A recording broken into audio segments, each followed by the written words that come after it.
another serious complaint about Minister Wike. I remember on my last video, I said that when almost everybody is pointing accusing finger at one particular direction, that there is something to watch out from that particular direction, and that has been the story around the minister, which is not good. And in this one that we're about to watch, he said that he heard where the minister was speaking, and he said that Fubara is a green snake in a green grass, which is not good. But if we are to discuss that character of green snake in a green grass, that is the minister that have the perfect match to that particular character. And he also talked about the speech he made with the 27 defected lawmakers from Rivers State, and he said that those are just committee of friends, that what they did by the campaign from PDP to APC in Rivers State, when PDP is not in crisis, and the law is very clear on that, though we are still waiting for the judiciary to do the right thing, but he hopes that they do the right thing in accordance to the law. In fact, listen to this wonderful description, and as you are listening to it, do well to subscribe to my channel if this is your first time or you never subscribed. For more updates, let's go there. People of Rivers State has moved on. They are very happy with the developmental strides of the governor of Rivers State. What is there to the people is issues of development, issues of welfare, issues of security. That is what Rivers people are about. It's not about the committee of friends having a lunch somewhere and discussing issues. It is about the people of Rivers State, good governance. That is what they are talking about. Now, I listened keenly to certain statements that were arrogated to the FCT minister, with all due respect to him. And he did mention that the governor of Rivers State is a green snake in the green grass. That assertion seems demeaning of anybody as a human. You don't relate humans to animals. And besides that, if we want to talk about the characteristics of green snakes, who actually has that characteristics? Is this somebody who had betrayed somebody that made him local government chairman, Senator Mbata? Is this somebody that has betrayed the former governor of Rivers State, Sir Peter Odili, who actually helped him to run as chairman of twice? Is this somebody who betrayed the former minister, Rotimi Amechi, who appointed him as chief of staff and also nominated him as the minister? Is this somebody who has betrayed the former president of Nigeria, Dr. Goodluck Ebele Jonathan, and his wife, who actually appointed him as minister and even made him a substantive minister and later supported him to become governor of in Rivers State? Is this somebody who has gone beyond that to betray the governor of Rivers State, Similaye Fubara, who sacrificed his professional career to help him even when he was declared wanted by EFCC because of the same Wike? Who is really the green grass and green snake? Let him mention one person, just one person that Similaye Fubara has betrayed before. But we have series of persons that can come out to say Wike has betrayed. Didn't he even betray PDP in the last election? So when you talk about the green snake, it's somebody that is cunning, somebody that is cannot stand out for the truth. But Rivers people are beyond that, because the section 109 sub G states it very clearly. Those committee of friends he was having a lunch with, Rivers people see them as former assembly members. They are only waiting for INEC to do the needful to come and conduct elections to fill on those 25 seats that are vacant in the assembly. So we've moved beyond that level. The elections that held in Rivers State was one of the freest and fairest local government elections ever. Can't we just copy? Can't these political gladiators copy from what is happening in Akwa Ibom, where the Senate president went to vote in his local government, in a local government election? So what is different about Rivers State?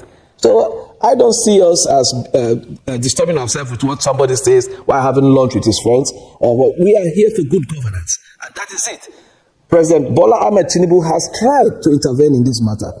Wike is an appointee of Mr. President. He should respect the president's decision on this matter, that all parties should calm down, there should be no issues any longer, and good governance should go on in Rivers State. That is what we keep asking for, and not all this distraction, trying to distract the governor.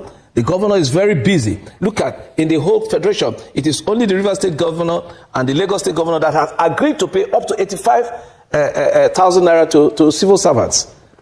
Is that not commendable? Is that somebody that looks like a green snake?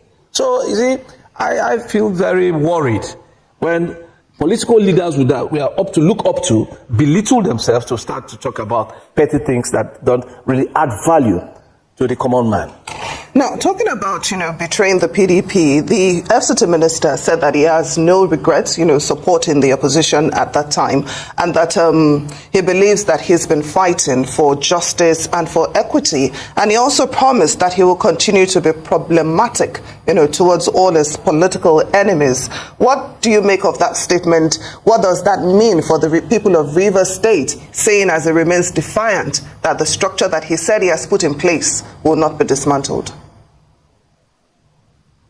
Well, it's most unfortunate if he actually said that, because if you look at what is happening in Akwa Ibom State, for instance, from the time of Atta, the governor, it now went over to Akpabio. After Akpabio, Udom came, and now you have this the current governor. You can see the developmental strides of that state. The master plan for Akwa Ibom was set up by Atta. Akpabio came and implemented it. And even if they don't agree politically, but when it comes to issues of development, they try to attract things to their state and continue that developmental space. They don't say that they will cause problem, they will cause distraction, they will cause chaos in their states.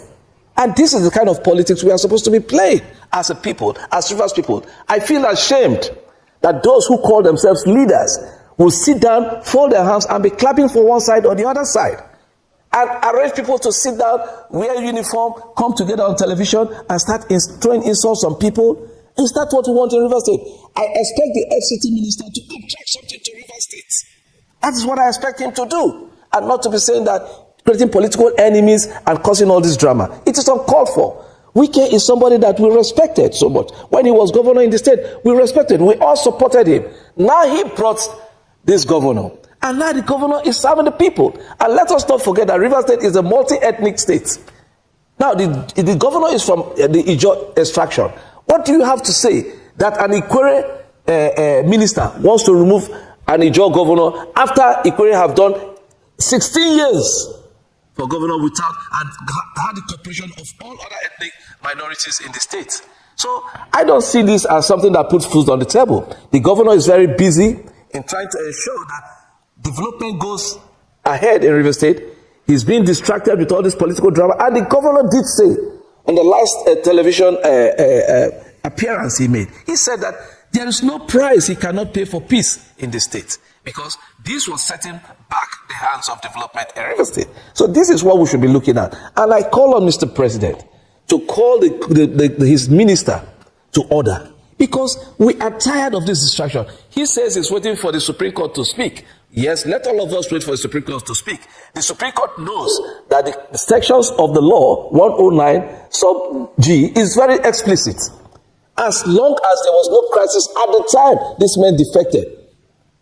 So it means that their seats are vacant. And that's what the Constitution says. The Constitution is the law, is the grand norm. So I don't know what they are talking about, that the governor withdrew a case to present budget that he took to court, because the president ordered that those cases should be withdrawn from court. And because of that, you have an appeal judgment that says you have withdrawn your case, so you cannot be a party in this suit, so therefore the other party won at the appeal. And you start celebrating, start calling a dinner, banquet, and doing this and that. It's uncalled for. It's demeaning for us as Rivers people. So I don't see this as anything that moves the state forward. What we should be focused on, how do we put food on the table of the people? Look at Nigerians are suffering. And the president is busy trying his very best to reform the economy.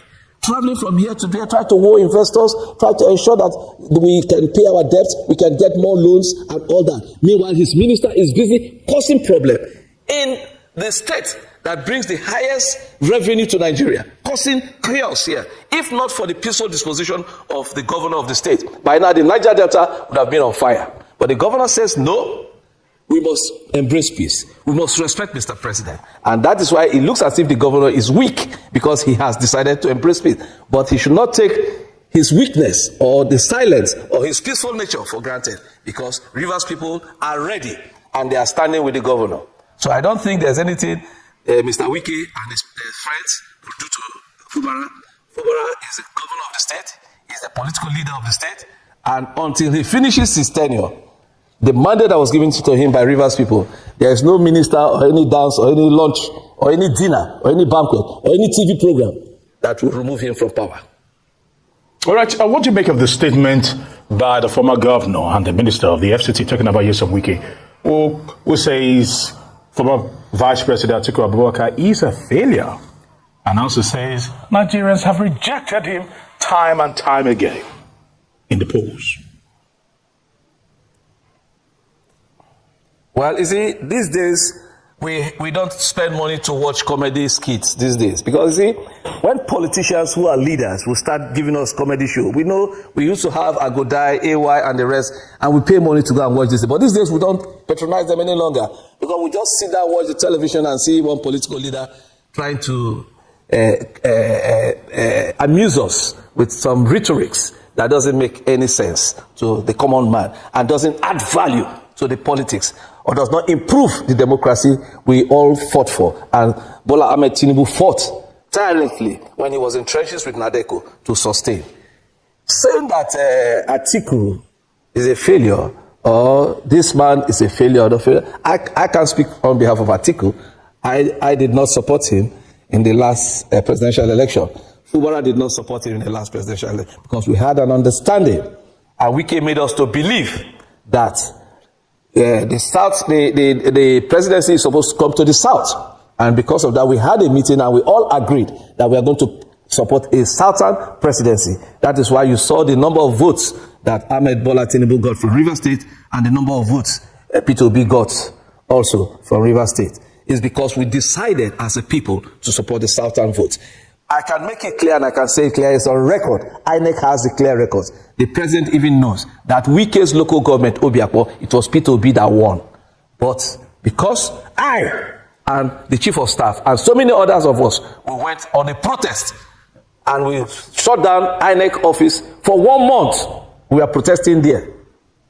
That no, the election was rigged, is not correct, until INEC had to change the will of the people at that level. So then he says that Atiku is a failure. What did he contribute to make sure Atiku was a failure? It's just rhetorics.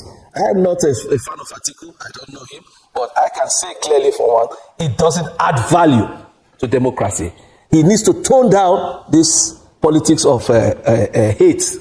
Rivers and Nigeria needs leaders that can unite the people, leaders that can give succor to the people, leaders that can bring hope to the people, and not leaders that keep tearing down, destroying the foundation in which they all stand on. That is not the kind of leadership we expect from Nyesom Wike. Now, back to the Rivers State, crisis. I would like you to assess the role that the judiciary has played so far in this crisis. In some instances, we've had conflicting court judgments. Sometimes we've seen a lack of adherence to judicial precedents, set by the Supreme Court. What does this say about our judiciary? Well, for the judiciary, like they say, the judiciary is the last hope for the common man. I was not surprised, or I'm not surprised, because when it comes to politics, anything can go. And politicians are the problem, not the judiciary. They try to influence judicial officers at every level to do their bidding. They threaten them with subtle threats and even get them removed from different positions that they occupy in the judiciary. I think that it is time that the Nigerian Bar Association should start disciplining lawyers who come up with frivolous cases that are politically inclined. And judges, the National Judicial Council should all start to discipline erring judges who give all sorts of frivolous judgments and orders just to please a political godfather or a political friend. So the judiciary is where all Nigerians hope to be, because the only custodian of the Constitution is the judiciary. They are the ones who are supposed to protect the Constitution and that foundation of which we stand on, being the grand norm. But where the judiciary fails to be the succor or the last hope for the common man, then Nigerians will be forced to take the law into their hands, and that is not what we want in this kind of situation where we are today. The people are already pained by the economic hardships. The Tinubu administration has tried to reform the economy by coming up with laudable policies that will help. But the teething period is still on and Nigerians are feeling the bite. But when we see the affluence of some political leaders spending billions of dollars and naira, organizing parties just to talk down on one another. The common man starts wondering that, are we living in the same country with these people? That they can spend so much money just to come and make one or two statements, political statements, to throw a jab on this and throw a jab on that. That is, we have gone beyond this level. And I think that the judiciary and the security agents should be very professional in what they do to ensure that the politicians cannot not use them or use them for a ride. Because at the end of the day, justice, they say, is delayed, but it's never denied. Either you have it now or you have it in time to come. You will definitely face justice. Whatever you do definitely comes around. And this is what judicial officers should know. I have very big confidence in the judiciary. I have been a victim of judicial, what will I say, judicial misrepresentation at a point, but it was corrected by the same judiciary. So I think that the judiciary, we can't lose hope with them, but we can only beg them and appeal to their conscience, because they are the custodians of this constitution we all hold as a grand norm. But when you say this, you seem to be living at the politicians who themselves put the judiciary under pressure, immense pressure. Like what we're seeing playing out with the whole River State House of Assembly, and people saying that it is Victor Okojumbo that is in charge, and some are saying that no, that the weakest faction are saying no, we don't recognize him, and the rest of them. Is it not the politicians that are driving the judiciary to this particular point? Because 1 minute we are hearing that elections will hold, and before you could say Jack Robinson, literally, there are some politicians are gathering together and heading to other courts, be it the High Court or any court of competent jurisdiction, and are pressing on the judges to get judgment, to get any kind of judgment to probably stifle a political situation or probably beat it to submission to their own will. Yeah, you're absolutely correct. But there are people who cannot be bought on a pot of porridge. There are judicial officers who have a very high esteem and highly disciplined. It doesn't matter the pressure or the offer, they will stand by the law. And that is what judicial officers are known for. These judges are learned people. That is why they are called learned men. Because the greed between us as politicians or as ordinary Nigerians, we want to get it by all costs. It doesn't matter the cost. It doesn't matter who suffers at the end of the day. But if a judicial officer can stand and say, no, I'll do the right thing, no politician will put a gun to he or her head to say, look, you must do my bidding. It doesn't happen like that. It is only when that judicial officer himself or herself is corrupt and wants something, that is where they now bend the will of justice, which is not right. Take example from the doctors and the nurses. Do you give them money to try to save lives? The answer is no, because they are professional. They have to try to save the person. They don't know if the person is a criminal, if it's their brother, if it's their enemy. They don't care. Once the person comes into the emergency ward or the emergency room, the doctor, the first assignment is to try to save life. That is how we expect the judiciary and the judicial officers to also apply law, because they are seen as above this other kind of humans. That's why they are called learned. And you know, whatever the Supreme Court says is final. The only person that can upturn what the Supreme Court says is God. So, and you say they are infallible. And for somebody to be infallible, the person must be extremely, extremely credible. And somebody that you can trust 100%. So, I don't want to put the blame on the judiciary. The politicians are to be blamed. But even at that, there are certain persons that have said, no, we cannot stand for injustice. And that is what we in River State we are doing. And that is why we stood with the governor, despite all the offer, and despite all the intimidation, and despite all the blackmail. We are standing because we must stand for truth, justice, fairness, and equity. Confirm. Now, I think all this complaint is not looking good for the minister, and it will get to the point, if care is not taken, that it will begin to affect him negatively and even affect people who are associated with him. In fact, you need to even see one video that surfaced today where he was talking to landowners in Sabolugbe or where in Abuja. You need to see how he is communicating to those people Very rude and all that. But anyway, share your thought with me on the comment section. And of course, you know the vibe now. Click on that subscribe button, follow and share for more updates. Because like this, hey,